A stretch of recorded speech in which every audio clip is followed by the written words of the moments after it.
sure they did. Now, the first thing to tell you about his life, which I find rather interesting, is that he is a Scot. He is not an Englishman.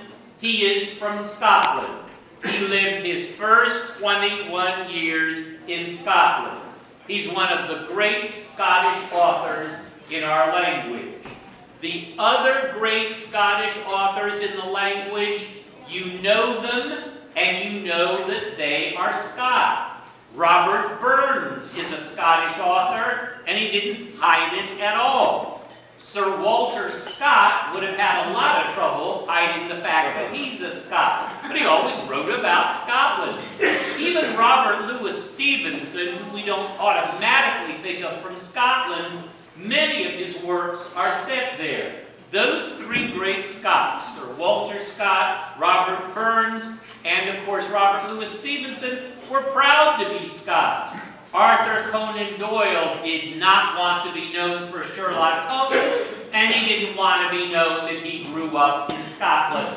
And when you hear about his childhood, you will understand why. And he decides maybe he could do writing on the side. He does not start to write detective stories. He decides he might be able to make a living writing horror stories and ghosts and spiritual stories. Well, they're not any good. And he asked his wife, Louise, what if I changed his name from Sherringford to Sherlock? Sherlock Hope. She said, I like the Sherlock, can't stand the Hope. So then he said, I'm going to call him Sherlock Holmes. And she said, absolutely, because it turned out that Oliver Wendell Holmes, the great American jurist, had just written a book on criminal psychology.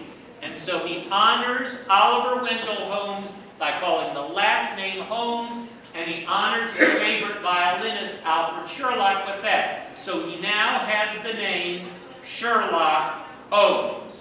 But he's never written fiction before, and he doesn't really know how to create it. So the first thing he does, he decides to make sure Sherlock Holmes will always be dressed in a purple dressing gown, slippers, a pipe, and a hunting cap.